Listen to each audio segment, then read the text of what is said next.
Kami tahu Engkau ada di tengah-tengah kami, Bapa. Engkau menciptakan kami serupa dan segambar dengan-Mu.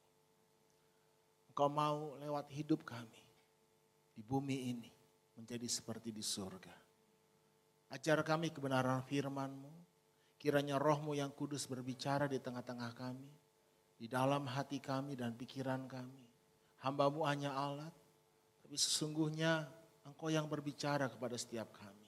Lewat setiap perkataan, setiap pengertian yang Kau telah berikan Tuhan. Dan kami percaya kebenaran-Mu adalah kebenaran yang memerdekakan kami. Oleh anugerah-Mu, siang hari ini yang lemah dikuatkan. Yang sakit boleh disembuhkan. Yang terikat boleh dilepaskan. Kami terima firman-Mu sebagai kebenaran yang memerdekakan kami. Yang menyembuhkan kami. Yang menguatkan kami. Terima kasih Bapa. Di dalam nama Tuhan Yesus Kristus, setiap kita yang percaya bersama-sama katakan, amin. Beri kemuliaan bagi Tuhan. Saudara. Shalom. Terima kasih Bu Eli ya buat kesempatannya. Senang sekali bisa ada di tempat ini. Mungkin Sandy pernah kemari Bu? Belum? Oke, jadi belum kenal ya. Oke, di doa syafaat. Oke, saya suaminya. Saya Doni, istri saya Sandy, kami sudah menikah, masuk tahun yang ke-19. Dikaruniai 3 orang putri, Vania, Vanessa, dan Valeria. Vania sudah 17 tahun, Vanessa sudah 11, dan Valerie sudah 9 tahun. Jadi puji Tuhan sampai hari ini belum ada saingan, saya yang masih paling ganteng, oke? Saya melayani jemaat Victory Church, namanya sama, ya, nggak kebetulan, ya mungkin saudara kembar atau saudara jauh. Yang pasti saudara dalam Tuhan ya di GPDI Cirende saudara ya. Oke, katakan setelah saya melakukan kehendak Allah. Tidak ada yang lebih penting dalam hidup kita di bumi ini selain daripada melakukan kehendak Allah. Firman Tuhan berkata pagi ini dalam 1 Yohanes 2 ayat 17 kita baca bersama-sama 2, 3. Dan dunia ini sedang lenyap dengan keinginannya. Tetapi orang yang melakukan kehendak Allah tetap hidup selama-lamanya. Beritahu orang sebelahmu, dunia ini sedang menuju kehancuran. Amin. Keadaan dunia tidak semakin baik saudara. Alkitab tidak pernah menubuatkan dunia ini semakin baik. Tapi sebaliknya, semakin hancur, semakin berantakan. Keluarga-keluarga makin hancur saudara. Ekonomi makin hancur. Semua keadaan lebih buruk saudara. Tapi kabar baiknya orang yang melakukan kehendak Allah tetap hidup selama-lamanya. Amin. Keluarganya tetap hidup selama-lamanya. Anak cucunya beri kemuliaan bagi Tuhan saudara. Katakan semuanya melakukan kehendak Allah. Melakukan kehendak Allah adalah pusat kehidupan dari kerajaan Allah. Dengar baik-baik saudara. Di akhir zaman ini banyak pengajaran yang berusaha untuk mengurangi arti penting dari melakukan kehendak Allah. Yang penting percaya Yesus Pak. Ada yang lebih penting dari itu saudara. Kalau Anda berkata Jesus is the center of my life. Yesus adalah pusat hidupku. What is the center of Jesus? Apa pusat kehidupan Yesus? Melakukan kehendak Allah. Setuju? Yesus datang ke bumi ini untuk melakukan kehendak Allah. Dan karena itu kehendak Allah. Yesus bahkan mati di kayu salib. Karena itu kehendak Allah. Yesus berdoa, bukan kehendakku yang jadi tapi kehendakmu yang jadi. Mungkin orang berkata, bodoh, mati. Hei, Yesus bangkit. Orang yang melakukan kehendak Allah tetap hidup selama-lamanya. Amin. Tidak ada yang lebih penting dalam hidup kita selain daripada melakukan kehendak Allah. Anda percaya Yesus itu Tuhan, bagus. Tapi Yesus berkata apa saudara? Bukan setiap orang yang berseru kepadaku, Tuhan, Tuhan, akan masuk ke dalam kerajaan surga. Melainkan dia yang melakukan kehendak Bapakku yang di surga. Dan Tuhan berkata kalau engkau melakukan kehendak Bapakku, aku kenal siapa kamu. Kamu ibuku, kamu saudaraku. Tapi kalau engkau tidak melakukan kehendakku, siapa kamu? Aku nggak kenal kamu. Siapa yang panggil Yesus itu Tuhan? Yang pasti bukan orang Islam. Yang pasti bukan orang Buddha, tapi orang Kristen. Dan tidak semua orang Kristen itu anak Allah. Anda harus mengerti ini. Esensi dari kekristenan, saudara, itu bukan perbuatan, tapi kelahiran. Kita baca sama-sama ayat ini, saudara. Roma 3 ayat yang ke-20. Baca keras-keras yuk, 2, 3. Sebab tidak seorang pun yang dapat dibenarkan di hadapan Allah oleh karena melakukan hukum Taurat. Karena justru oleh hukum Taurat orang mengenal dosa. Banyak orang salah mengartikan ayat ini. Kita kan dibenarkan di hadapan Allah bukan karena perbuatan kita, tapi karena iman kita. Jangan salah mengerti, saudara. Tidak seorang pun yang dapat dibenarkan di hadapan Allah karena melakukan hukum Taurat. Setuju? Ini poinnya, saudara. Baca sama-sama statement ini. 2, 3. Perbuatan Anda tidak dapat membenarkan Anda, namun menunjukkan siapa Anda yang sebenarnya. Sebab tidak seorang pun yang dapat dibenarkan di hadapan Allah karena perbuatannya. Saya terjemahkan begini supaya Anda dan saya mengerti. Tidak seekor ikan pun yang jadi ikan karena hidup dalam air. Halo? Tidak seekor burung pun jadi burung karena bisa terbang. Setuju? Ikan itu hidup dalam air karena dia ikan atau supaya jadi ikan? Karena dia ikan. Burung itu terbang karena dia burung atau supaya jadi burung? Perbuatan Anda tidak menjadikan anak Allah. Tapi perbuatan Anda menunjukkan apakah Anda itu anak Allah atau bukan. Halo? Amin. Ikan itu hidup dalam air karena dia ikan. Tapi dia menjadi ikan bukan karena perbuatannya. Bukan karena hidup dalam air. Tapi karena apa? Karena bapaknya. Karena dia lahir dari seekor ikan. Amin. Angkat tangan semua. Bilang gini, sadar. Ya, saya ingin Anda sadar pagi ini. Ini kebenaran yang sangat penting, saudara. Ya. Jadi kekristenan itu bukan masalah perbuatan baik atau buruk. Tapi masalah kelahiran. Yesus datang ke bumi ini bukan untuk menjadikan kita orang beragama Kristen. Tapi untuk menjadikan kita anak Allah. Amin. Katakan pada sebelahnya, ini bukan masalah perbuatan. Ini masalah kelahiran. Nah, di akhir zaman nanti banyak orang kecele. Katakan semuanya kecele. Saya ingin hari ini kita diperjelas siapa Anda yang sebenarnya. Anda ini anak Allah atau sekedar orang Kristen. Itu dua hal yang berbeda. Halo? Nah, kita baca sama-sama saudara ayat ini. Terpujilah Allah dan Bapa Tuhan kita Yesus Kristus. Yang karena rahmatnya yang besar, anugerahnya yang besar telah melahirkan kita kembali oleh kebangkitan Yesus Kristus dari antara orang mati. Apa tujuan utama Yesus datang ke bumi ini, mati di kayu salib, bangkit dan naik ke surga? Supaya Anda dan saya yang percaya dilahirkan kembali. Menjadi anak Allah. Amin. Di akhir zaman nanti banyak orang kecele, saudara. Iblis itu penipu. Nah, saya ingin hari ini kita clear, kita jelas. Saya ngomong ajar ini ke jemaat, saudara. Anda ini anak Allah atau sekedar orang Kristen? Simple, lihat aja perbuatannya. Buah dari sebuah pohon tidak menjadikan pohon itu baik atau jelek. Buah hanya menunjukkan apakah pohon itu baik atau jelek. Perbuatan Anda tidak membenarkan Anda, tetapi menunjukkan Anda ini anak Allah atau bukan. Kalau Anda anak Allah, ada benih siapa? Benih Allah. Artinya, Anda tahu grace, bilang semuanya grace, anugerah. Apa itu grace? Apa itu anugerah? Simpel, satu kata, benih, seed. Ikan diberikan anugerah oleh Tuhan untuk hidup dalam air. Burung diberikan anugerah oleh Tuhan, kekuatan, kemampuan untuk bisa terbang. Setuju? Itu bukan hasil usaha dia. Itu 100% pemberian Allah.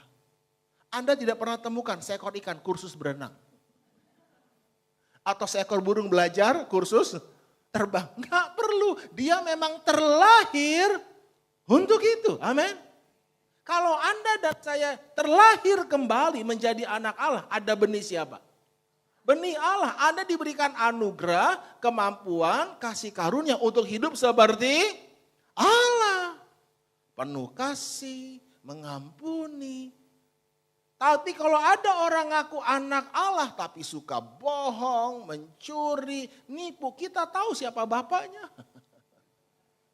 Siapa bapak pembohong, pendusta, pencuri, pembunuh? Iblis. Nah, saya mau hari ini kita clear. Masalahnya Anda ini anak Allah atau bukan? Ini kita nggak ngomong agama, saudara ya. Katakan semuanya, terlahir kembali. Amin. Menjadi anak siapa? Anak Allah. Ya. Kita baca ayat ini yuk. 1 Yohanes 5 ayat 1 sampai 4a. Setiap orang yang percaya bahwa Yesus adalah Kristus, lahir dari Allah. Ini kalimat penting, katakan semuanya, lahir dari Allah. Siapa itu? Setiap orang yang percaya bahwa Yesus adalah, Anda percaya Yesus adalah Kristus? Anda lahir dari Allah. Nanti dulu. Karena ada selanjutnya. Dikatakan apa? Inilah tandanya. Bilang mas sebelahnya, ada tandanya. Apa tandanya? Yaitu apabila kita mengasihi Allah. Apa tandanya anak itu anak Anda? Simple, dia mengasihi Anda.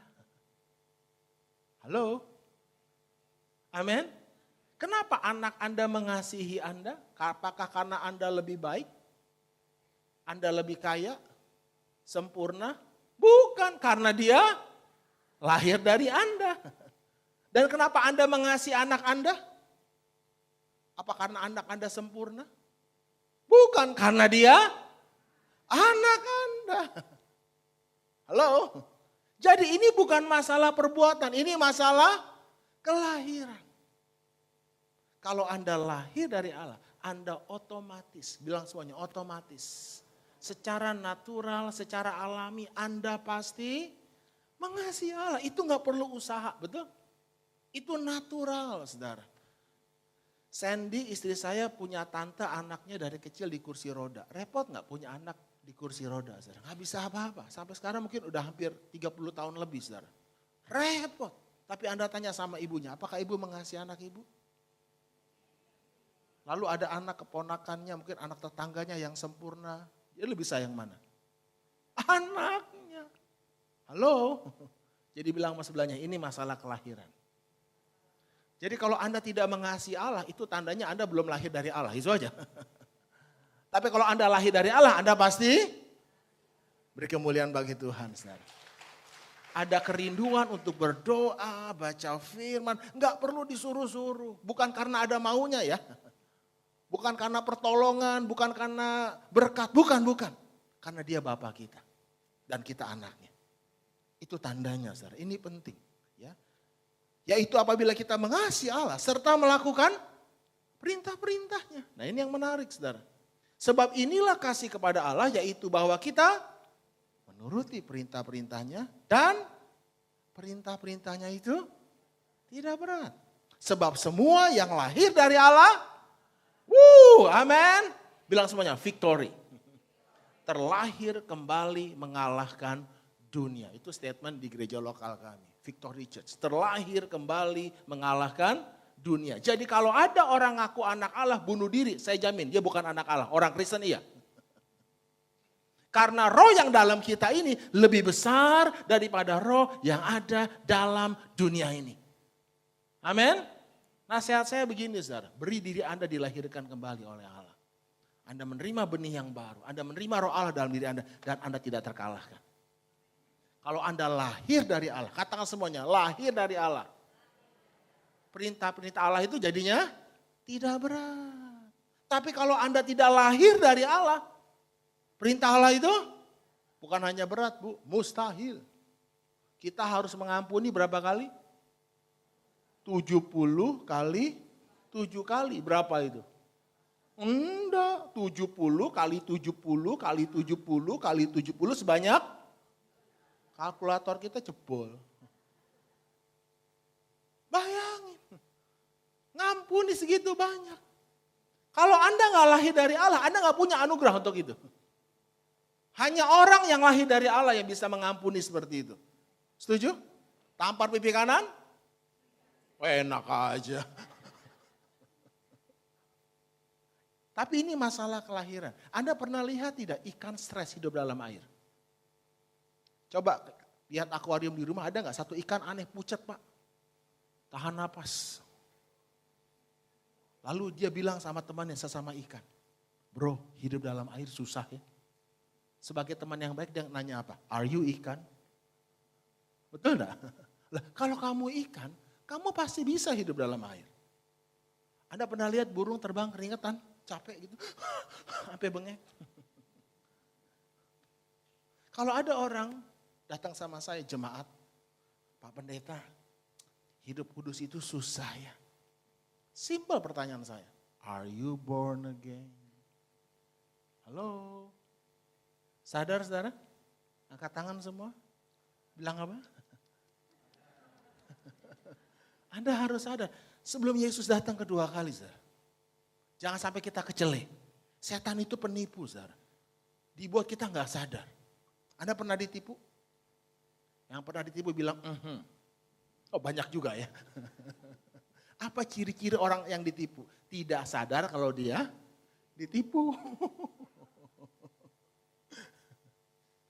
Saya ingin hari ini kebenaran memerdekakan kita.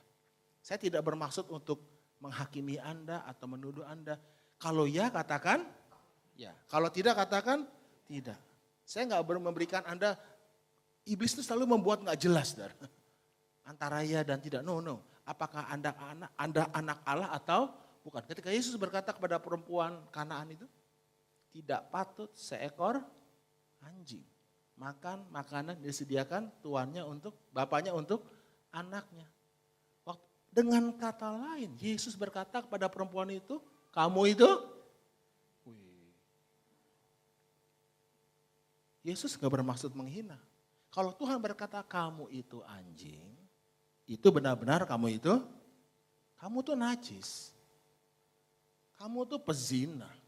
Kamu tuh pelacur. Udah rendahkan dirimu. Ya Tuhan, benar. Halo? Bukan bermaksud menghina loh. Memang itulah kebenaran. Amin. Jadi kita harus clear hari ini. Apakah Anda lahir dari Allah atau sekedar Anda ikut-ikutan, ikut Tuhan. Tuhan mau kita lahir dari Dia. Amin. Katakan semua yang lahir dari Allah. Lebih keras lagi, semua.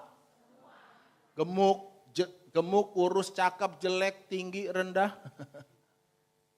Semuanya mengalahkan dunia. Amin. Masalahnya Anda lahir dari Allah atau tidak. Anda mengalami kemenangan? Apa kuncinya? Anda harus terlahir kembali. Udah, that's it. Ini masalah benih dulu, saudara. Ya, nah. Jadi sekali lagi, kekristenan bukan masalah perbuatan. Ini masalah apa? Kelahiran. Ayam bisa nggak jatuh dalam air? Kepleset gitu? Atau Anda iseng, saya baptis ayam tetangga. Saya jadikan dia orang Kristen. Anda ceburin ayam ke dalam air, 7 kali Anda ceburin, kalau dia ayam benar apa tandanya? Dia nggak suka di situ, betul? Dia akan keluar kembali, itu ayam benar. Tapi kalau Anda cemplungin seekor ayam ke dalam air, dia malah betah di situ. Pecicilan, berenang, bahkan nyelam. Kita patut pertanyakan keayamannya.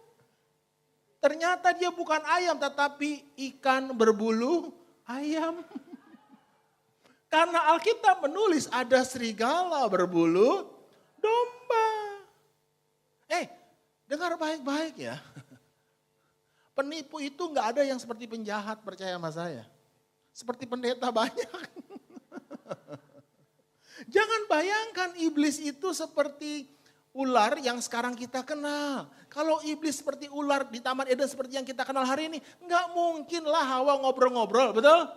Lah kalau ada ular sekarang, ayo semua yang ibu-ibu, jangan ibu-ibu saya juga kabur. Itu iblis akan tampil sebagai malaikat terang, dia penipu. Anda enggak percaya, saudara. Terlalu manis untuk dilupakan. Nah di gereja pun demikian, saudara. Banyak serigala berbulu domba. Siapa itu? Nabi-nabi palsu. Bukankah aku menyembuhkan demi namamu? Mengusir setan demi namamu. Bahkan bernubuat demi namamu. Tapi Tuhan berkata gini, aku gak kenal kamu.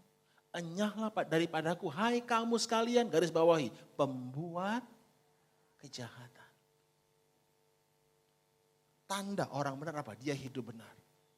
Saya gak peduli saudara mau STH, mau pendeta, MTH, I don't care. Kalau Anda tidak hidup dalam kekudusan, saya tahu siapa Anda. Hidup kudus itu bukan sebagai sesuatu kebanggaannya.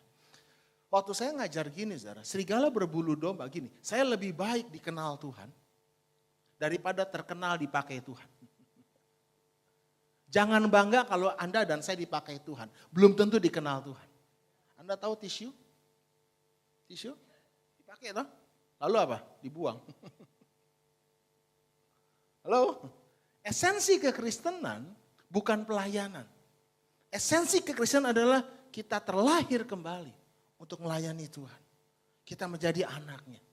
Hidup di bumi seperti di surga. Serigala berbulu domba itu tidak bisa ketahuan kalau rame-rame begini. Oh enggak, kita enggak bisa lihat saudara.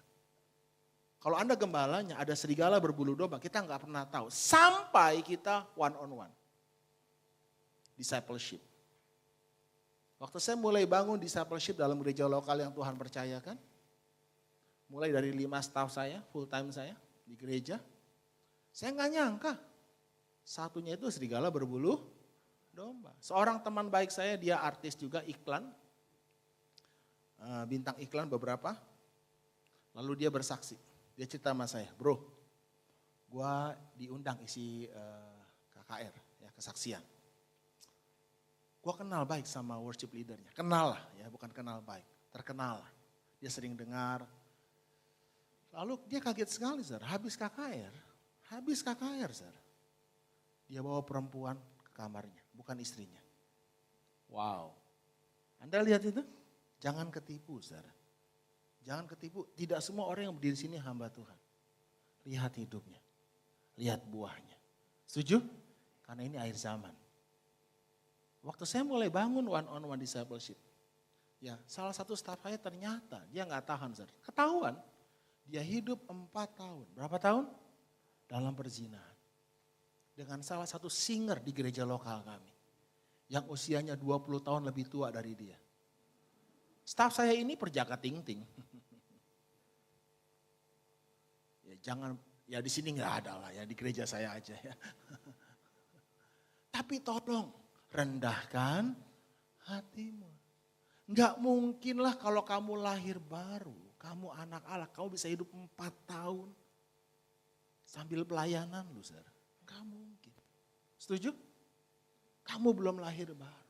Tapi puji Tuhan kami layani. Ya, kita muridkan, kita ada disiplin. 80% yang dia miliki kamu harus kembalikan. Itu tanda pertobatan. Bilang semuanya bertobat. Bertobat itu sakit enggak, saudara? Itu seperti sunat hati. Anda yang pria pernah disunat? Toh? Disunat sakit enggak? Ada disunat geli? Enggak ada disunat itu. Sakit, kamu kembalikan. Jam tangan dia, ikat pinggang dia, baju dia. Semuanya saya bilang kamu kembalikan, kamu bertobat. Saya kasih baju saya, jam saya kasih, saudara. Dan hari ini luar biasa, dia menjadi anak Allah. Beri kemuliaan bagi Tuhan, saudara. Saya mau kita clear hari ini, karena penghakiman harus dimulai dari rumah Tuhan. Karena Tuhan ingin tinggal dalam baitnya yang kudus, bukan baitnya yang kudis. Jadi saya ingin make sure, ini masalah kelahiran, saya tidak ingin menuduh Anda, setuju? Ya, kalau Anda lahir dari Allah, katakan semuanya, lahir dari Allah. Saya dapat anugerah, kekuatan, kemampuan untuk hidup benar. Beri kemuliaan bagi Tuhan. Ada nggak ikan sombong karena bisa terbang? Iya harus sombong kalau dia bisa terbang. Ada tidak ikan sombong karena bisa hidup dalam air? Ada saudara? Atau burung sombong karena bisa terbang? Ini masalah kelahiran, bukan masalah perbuatan. Saudara. Saya ambil contoh misalnya. Ya, anak saya 3, Vania, Vanessa, Valerie, mereka semua international school dari kecil dan mereka fasih berbahasa Inggris. Buat kita orang Indonesia, jujur, bangga nggak punya anak pintar bahasa Inggris. Apalagi waktu di lift, kita bertiga ngobrol, wah cocok, apalagi yang paling kecil tuh Valerie. Ya udah, wah kayak air ngomong Inggris nggak mikir. Lalu orang sekitar lihat, waduh kecil-kecil pintar bahasa Inggris. Ya karena dia bapaknya orang Indonesia. Simple toh. Coba sekarang ya, Anda ke Amerika. Wah, waktu saya ke Amerika, saya syok saudara. Ternyata anak-anak di sana kecil-kecil Inggrisnya udah. Bilang mas sebelahnya, biasa aja kali. Setuju? Ya karena memang dia orang Inggris, dia orang Amerika. Gak perlu sombong. Jadi kalau ada anak Allah lahir baru, kok kamu bisa ya hidup kudus ya? Kayak mama itu ditinggal papa 14 tahun loh saudara. 14 tahun ya Bu Eli lebih tahu, sering ngobrol-ngobrol sama mama. Sampai punya anak sama wanita lain, itu sakitnya di mana ibu-ibu? Di sana sini udah. Kok Bu Wanda bisa sih? Ngampuni, kok Bu Wanda luar biasa? Anak Allah. Bilang sama sebelahnya, biasa aja kali. Tapi kalau orang beragama, ahli Taurat, ahli Farisi, hidup kudus, sombongnya minta ampun. Betul? Karena dia bukan anak Allah, itu suatu prestasi. Tapi buat kita, itu memang sudah naturalnya kita, paham? Beri kemuliaan dulu bagi Tuhan. Jadi sekali lagi, ini bukan masalah perbuatan, ini masalah kelahiran. Apakah Anda lahir dari Allah? Setuju?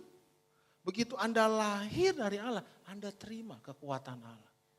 Anda terima kemampuannya Allah. Anda terima rohnya Allah. Beri kemuliaan lagi bagi Tuhan. Ya, nah, tidak semua orang yang percaya Yesus lahir dari Allah. Anda harus tahu itu. Yakobus 2:19, baca bersama-sama ayat ini. 2, 3, engkau percaya bahwa hanya ada satu Allah saja. Dan itu benar ya, itu baik. Tetapi setan-setan pun juga percayakan hal itu. Dan mereka gemetar. Hanya ada satu Allah, tidak ada 2, tidak ada 3. Hanya ada satu Allah. Siapa itu? Tuhan Yesus Kristus. Sekarang Anda tanya sama orang Islam.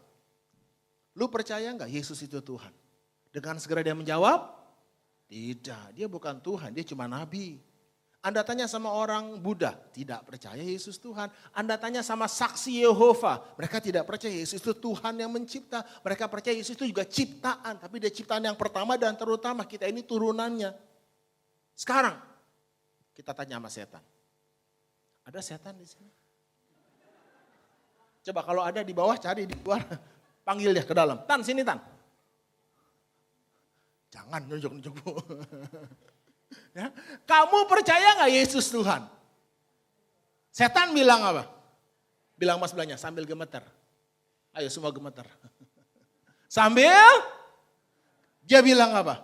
Percaya bingit. Tapi apakah setan melakukan kehendak Allah? Setan percaya Yesus itu Tuhan. Tapi dia tidak melakukan kehendak Allah karena dia gak lahir dari Allah. Kalau Anda percaya Yesus Tuhan, good. Tapi Anda tidak melakukan kehendak Allah, apa bedanya Anda sama? Jangan keras-keras. Anda ngerti maksud saya? Ya. Kita baca lagi nih, Markus 5 ayat yang ke-6. Ketika ia melihat Yesus dari jauh, ini orang yang kerasukan setan. Berlarilah ia mendapatkannya, lalu menyembah. Kalau Yesus bukan Tuhan, Yesus hanya nabi, manusia biasa. Mungkin tidak setan menyembah Yesus?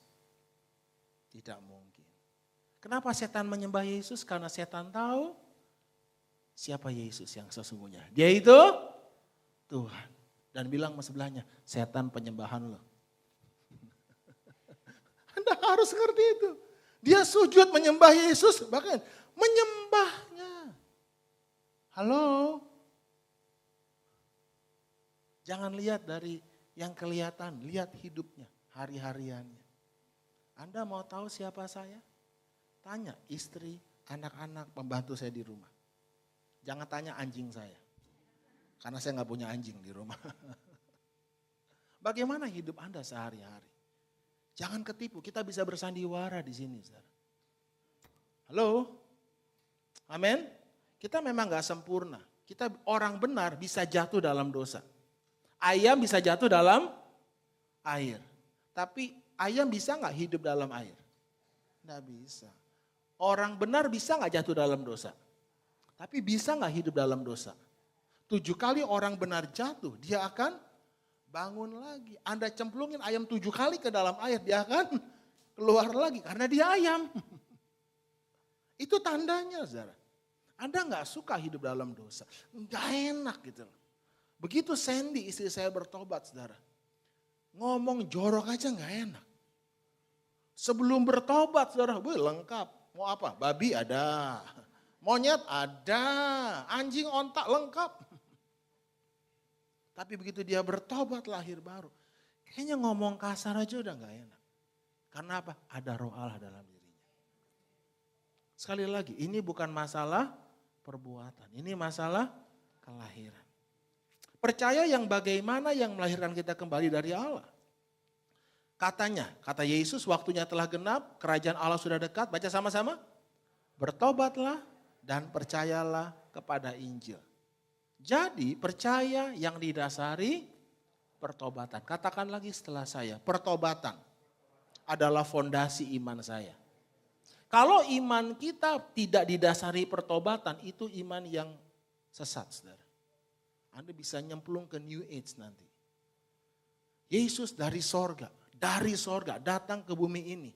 Khotbahnya judulnya apa? Bertobatlah. Anda undang pembicara dari luar negeri. Anda harapkan temanya apa? Kebanyakan orang kalau ngundang pembicara dari luar negeri yang terkenal, karena temanya apa? Berkat, mujizat, alami kuasa Tuhan, betul? Coba pasang besar-besar, bertobat. Nggak laku, tapi itu pesan terpenting yang Tuhan bawa ke dalam hidup kita manusia. Bertobat lalu percaya. Katakan semuanya. Iman yang didasari pertobatan. Anda bisa bertobat tanpa perlu percaya Yesus. Serius, bisa, saudara. Saya baru sadar, saya ketemu teman lama, istri saya Sandy. Dia orang Islam, orang Muslim. Dulu hidupnya duniawi, saudara. Hedonisme. Ya, merokok, obat-obatan, free sex, bahkan sempat lesbian, setahu saya beberapa kali. Karena dekat dengan istri saya, suka cerita. Suaminya kaya raya, saudara. Ya, hidupnya foya-foya. Tapi satu hari saya ketemu dia berhenti rokok, berhenti pakai obat-obatan, benar-benar soleh. Bahkan dia sampai jual apartemennya di Sudirman, karena saya pernah nginep di situ, itu apartemennya mewah sekali. Dia jual. Untuk apa? Fakir miskin. Yatim piatu, buat amal. Saya belum ketemu orang Kristen bertobat jual apartemennya. Belum.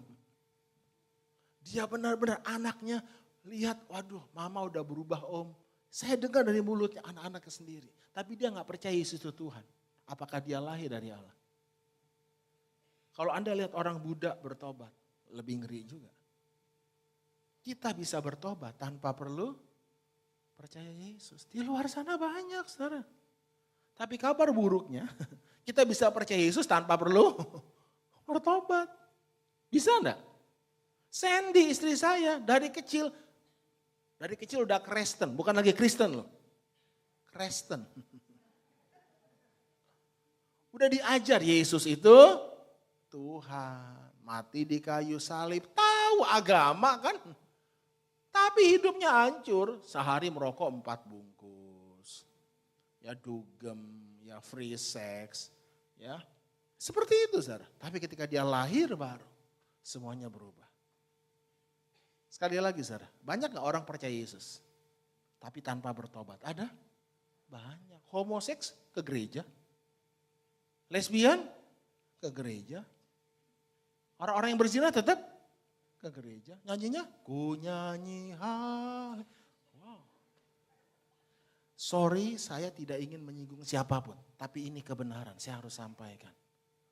Are you born again? Setuju? Katakan semuanya, bertobat. Lebih keras lagi, bertobat. Lalu apa? Dosamu diampuni, ditebus, engkau lahir dari Allah. Buahnya apa? Tandanya apa? Engkau melakukan kehendak Allah. Engkau hidup dalam kekudusan, engkau mengampuni, penuh ucapan syukur. Akibatnya engkau tetap hidup selama-lamanya. Beri kemuliaan bagi Tuhan. Anda harus punya konsep yang benar ini dulu. Saya mau letakkan fondasi di tempat ini.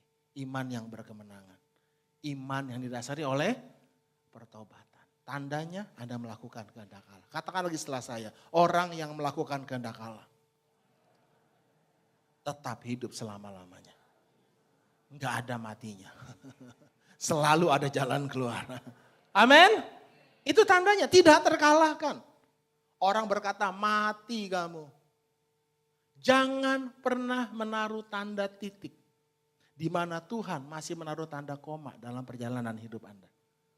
Seringkali kita berpikir this is the end of my life. No, masih ada Tuhan. Amin. Selalu ada jalan keluar, saudara. 2 Korintus 4 ayat 8 sampai 9. Dalam segala hal kami ditindas, namun tidak terjepit. Kami habis akal, namun tidak putus asa. Kami dianiaya, namun kami dihempaskan. Namun, bilang mas sebelahnya, nggak ada matinya nih orang. Setuju?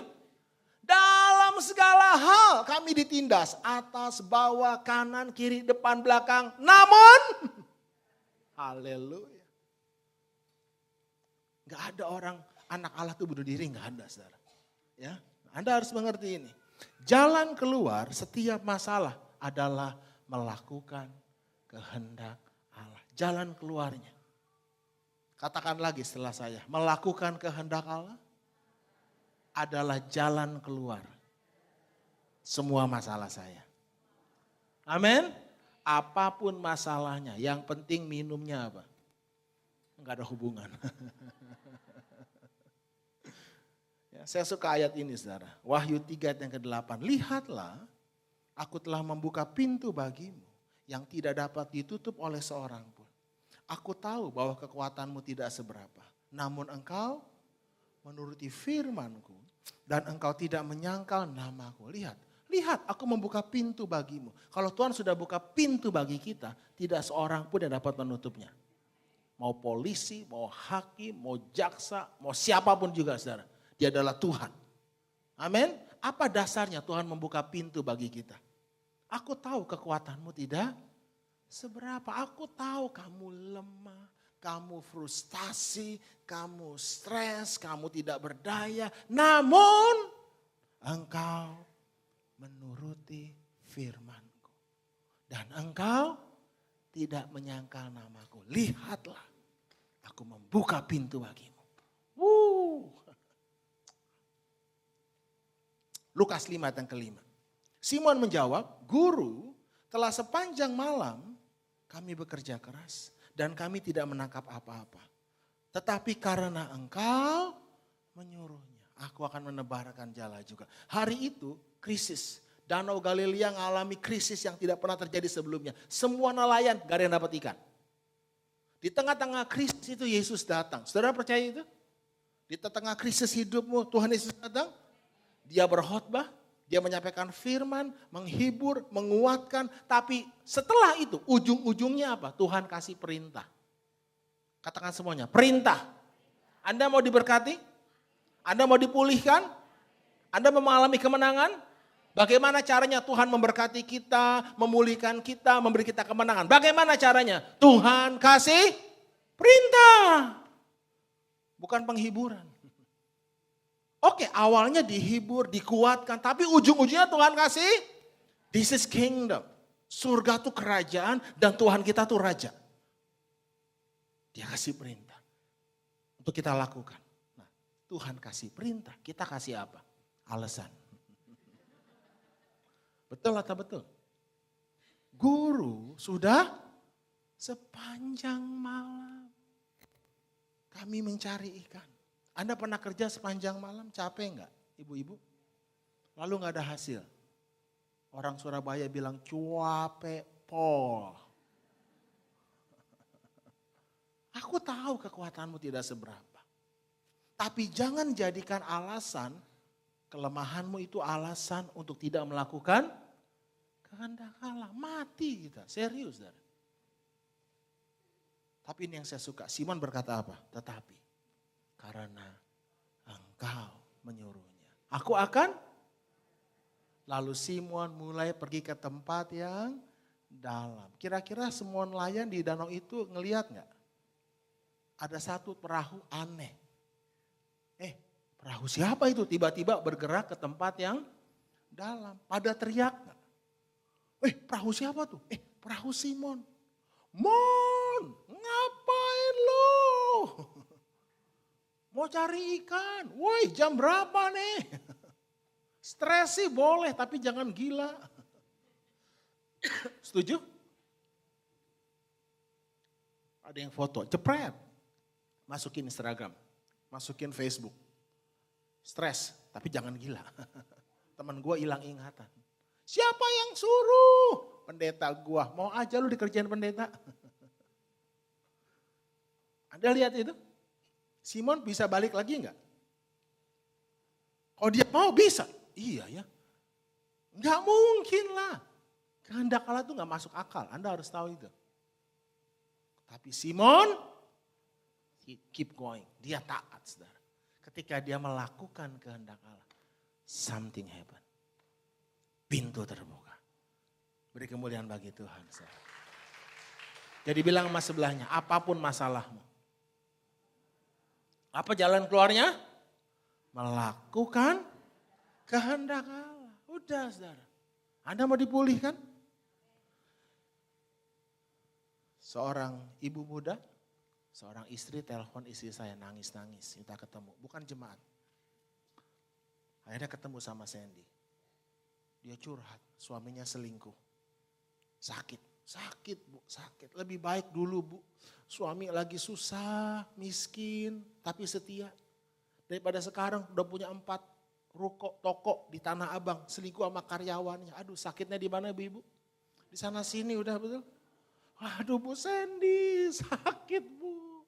Lalu Sandy ya kuatkan, hibur. Lalu Sandy tanya ini true story ya. Karena Sandy cerita langsung. Ibu mau gak dipulihkan? Dia bilang mau. Mau suami ibu kembali? Ibu harus ngampuni suami ibu. Apa? Ngampuni? Dia bilang apa saudara? Tahu dia bilang apa? Ya, ngomong sih gampang. Kamu enggak ngerasain sih. Anda dan saya akan selalu punya alasan yang tepat dan benar untuk tidak melakukan kehendak Allah. Percaya sama saya. Anda dan saya akan selalu punya alasan yang tepat dan benar untuk tidak mengampuni, untuk tidak memberi, untuk tidak bersyukur. Ya Sandy, dia ngomong gini, Bu Sandy mah enak, suaminya baik, ganteng. Emang Anda kenal suami istri saya? Ini tertawa menghina atau gimana? Jadi grogi nih saya. Lalu Sandy ngomong begini saudara. Puji Tuhan Bu, suami saya baik. Amit kalau Doni selingkuh. Memang saya gak ngerasain Bu. Tapi Bu Wanda, ibu saya ngerasain. Ditinggal papa 14 tahun. Lalu singkat cerita diaturlah ketemu Bu Wanda. Sandy udah mati kutu kan digituin. Skakmat udah. Ketemulah Bu Wanda. Bu Wanda akhirnya gitu dengerin lagi ya. Curhat lagi, nangis lagi. Bu Wanda katakan saya ngerti Bu. Saya juga pernah ngalami, ngerasain. Tapi kalau ibu mau dipulihkan, ibu harus apa Bu? Dia bilang apa kali ini? Itu kan kamu sih Bisa, aku. Bu Wanda mah hebat. Saya mah. Aduh, ngomongnya saya nggak enak, saudara. Tapi ngomong pelan-pelan mas sebelahnya. Mati aja deh. Tuhan pun gak bisa tolong loh. Anda harus ngerti ini loh. Orang yang melakukan kehendak Allah tetap hidup. Pernikahannya tetap hidup. Keluarganya, mama kurang apa? 14 tahun. Ditinggal papa, umur 26 tahun waktu itu mama. Badan masih Sampai Sandy ngomong gini sama mama, anak-anak semua, udah lama lupakan papa. Papa udah bahagia di sana. Papa gak mungkin kembali. Udahlah mama, ini anak-anak ngomong gitu. Nanti undang Sandy lah ya biar dia cerita lebih detail. Tapi mamanya ngomong apa? Sandy dengar baik-baik. Apa yang dipersatukan Tuhan tidak boleh diceraikan manusia. Semua bilang apa? Bego. Ya sama kan kayak Simon Petrus kan. Waktu Anda mau taat, bego lo. That's the price. Tapi mama malah ngomong gini, dengar ya. Anak-anak dengar. Papa kalian akan kembali. Dan kalian semua, anak-anak mama akan jadi hamba Tuhan. Langsung pada muntah. Saya ini ngomong gini, apa mah? Sandy jadi hamba Tuhan. Najis. Sekarang dia punya suami. Hati-hati saudara. Sekarang semua jadi. Bu Eli kenal. Di Amerika semua jadi hamba Tuhan. Semuanya empat-empatnya saudara. Papa kembali. Anda jangan main-main. Orang yang melakukan kehendak Allah. Tetap hidup selama-lamanya. Enggak ada mati. Jangan kompromi saudara. Ini kerajaan Allah. Ini bukan social club. This is kingdom. Ya, next time saya hormat tentang kingdom, saudara. Anda harus ngerti, sorga itu kerajaan, bukan tempat. Seorang temannya, Bu Eli kenal, waktu isi PD Victory di Pantai Indah Kapuk ada Pak Anderson. Kasih kesaksian, wah itu teman baik saya belajar banyak. Om Ho saya panggilnya. Pengusaha, bangkrut, utang 16 miliar. Masuk penjara. Kena stroke. Istri kabur. Haleluya. Bilang sama sebelahnya, sempurna. Bayangin ya, kalau suami Anda bangkrut, utang 16 miliar, masuk, kena, tahan gak? Karena dulu Om Ho juga nakal. Main perempuan, judi, pelacur, kayak gitu saudara. Nggak tahan, istrinya kabur. Dia sebatang kara. Tapi di titik terendah hidup dia bertobat.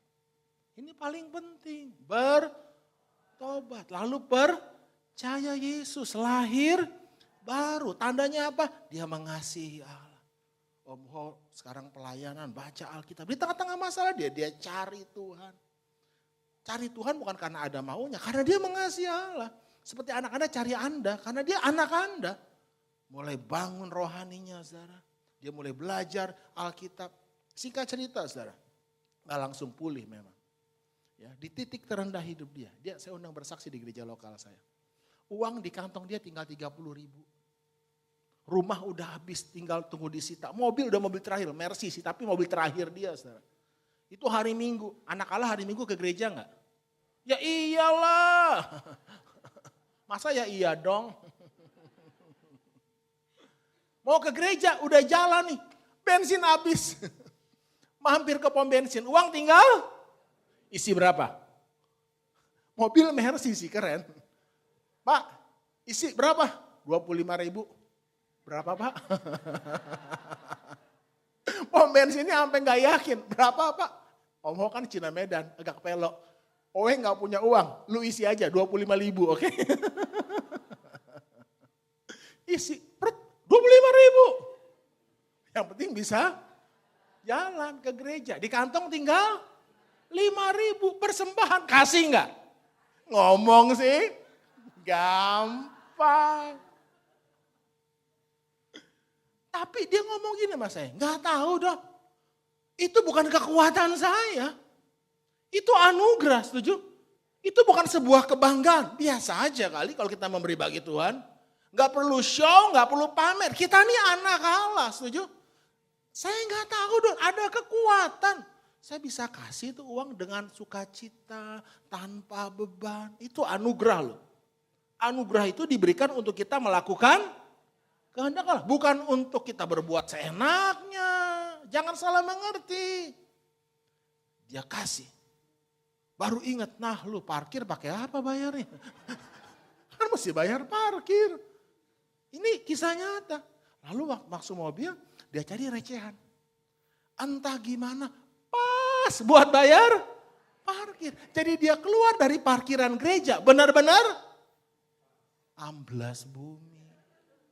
Gak punya apa-apa. Tapi entah bagaimana dia ngomong lagi. Nyanyi itu bisa menguji Tuhan. Ku nyanyi, Nggak lagu itu, waktu itu belum diciptakan lagu itu. Pokoknya dia nyanyi muji Tuhan, saudara. Gak mengeluh. Kan jelas mengucap syukurlah dalam segala hal. Mengapa? Sebab itu yang dikehendaki Allah bagi kamu. Orang yang melakukan kehendak Allah tetap hidup. Lagi nyetir, gak punya duit, gak tahu besok ntar makan apa. Udah lapar kan, pulang gereja lapar, betul? Habis ini kuliner kan. Tiba-tiba handphonenya bunyi. Kering gitu ya. Gak kering lah, itu jadul banget. Ada lagunya. Dia angkat, teman lama, dia telepon, teman lama. Ngajak ketemu makan siang. Haleluya. Orang benar pantang minta-minta. Tapi kalau dikasih pantang nolak. Bilang sama sebelahnya, kita punya 2 pantangan hari ini. Sesusah-susahnya kita, orang benar pantang. Tapi kalau dikasih, jangan sok. Lu tahu aja gue lagi lapar. Udah ketemulah teman lamanya, makan siang. Habis makan, di tengah makan itu temannya ngomong. Gua gak pernah lupa, lu pernah tolong gua. Gua tahu lu lagi susah. Gua pengen nolong lu. Ditransfer 15 juta hari itu. Beri tepuk tangan bagi Tuhan. Saya gak bilang Anda kasih 5.000 dapat 15 juta ya. Tolong jangan diterjemahkan itu. Emang ini kasino apa? Tuhan buka jalan. Aku tahu kekuatanmu tidak seberapa. Aku tahu. Ya. Tapi karena engkau menuruti firmanku. Dan tidak menyangka namaku. Lalu dalam bulan itu saudara. Dia pernah kasih utang, orang gak bayar lama. Tiba-tiba gak gimana orang itu bayar loh. Dan ada kasih pinjaman banyak lah. Tuhan buka pintu. Usahanya mulai jalan lagi. Dia jual beli sewa alat berat. Yang lagi berat. Tapi kalau Tuhan sudah buka pintu, siapa yang bisa menutupnya, saudara? Ini supranatural, ini bukan natural. Kalau Tuhan sudah intervensi dalam hidupmu, tidak ada yang dapat menghentikannya, saudara. Bisnisnya jalan, uang mulai ngalir lagi. Utangnya berapa? Bayar enggak? 16 miliar loh. Dapat berapa tas tuh, Bu? Wow. Orang benar bayar hutang. Anda harus tahu itu. Perbuatan Anda memang tidak menjadikan Anda benar. Tapi menunjukkan Anda ini orang benar atau bukan. Dia sudah pilot, secara hukum gak harus bayar utang. Tapi firman Tuhan, raja di atas segala raja. Saya harus bayar utang, setia sama harta orang lain. Dia bayar. Desember 2015, belum lama, lunas. Dan dalam semua proses itu kesehatannya pulih, istrinya kembali, anak-anaknya semua melayani Tuhan. Hari ini saudara, dia lagi di Amerika, lagi jalan-jalan ya, sama Pak Roni Daud Simeon. Dia jadi hamba Tuhan di GBI Rock Pantai Indah Kapuk. Saya mau beritahu saudara, orang yang melakukan kehendak Allah, gak ada matinya. Orang bilang mati kamu, udah bangkrut, utang 16 miliar, masuk penjara, kena stroke, ditinggal istri, lihat baygon rasa jeruk, setuju?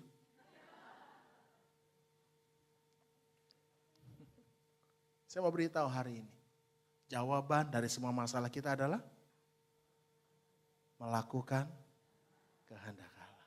Amin. Mari kita berdiri bersama-sama. Saya suka lagu ini, saudara. Bapakku datang. Bisa bantu pemain musik?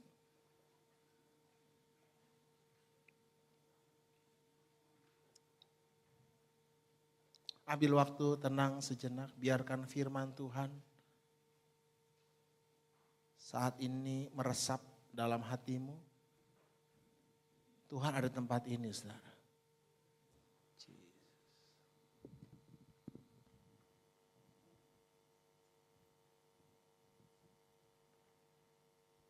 Jesus.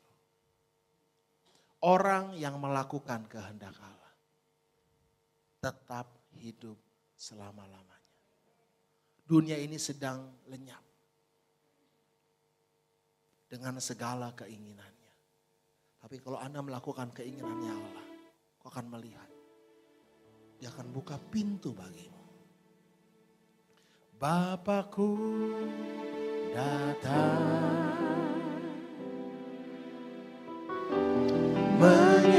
menyembahmu di sini. Di tengah badai sekalipun ku percaya ada bagiku. Bapakku datang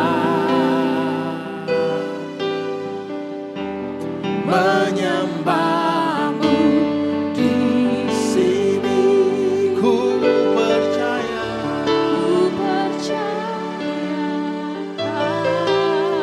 kau ada bagiku. Karena itu dengar baik-baik anakku.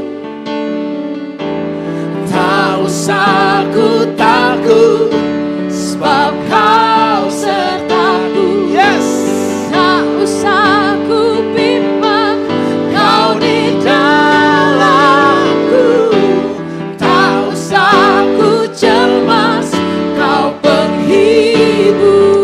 Bahkan Saat ku lemah, kau kuatku. Ku nyanyi haleluya. Ku nyanyi haleluya. Sungguh kau hebat, ajaib perkasa perbuatanmu.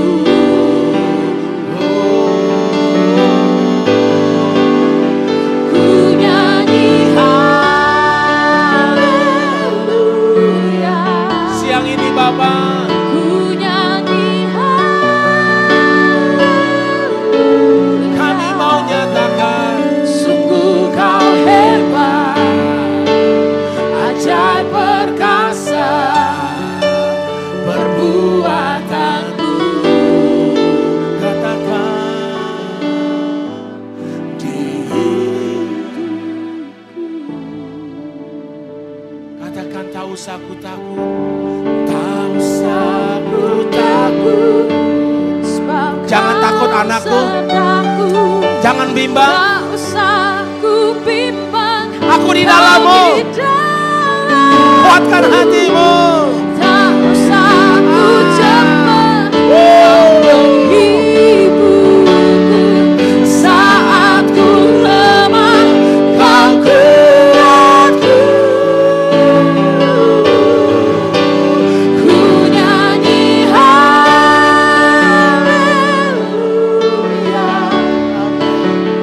Ku nyanyi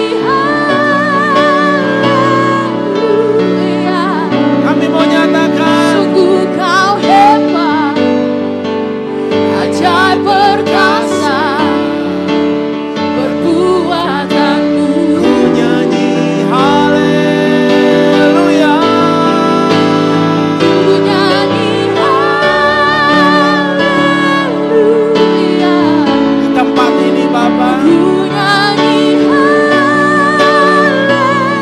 bersama para malaikat di surga.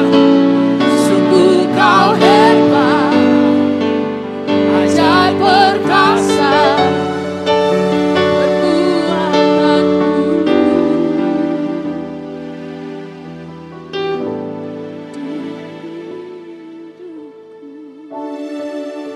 Terserah dunia mau berkata apa. Terserah orang mau berkata apa. Tetapi orang yang melakukan kehendak Allah tetap hidup selama-lamanya.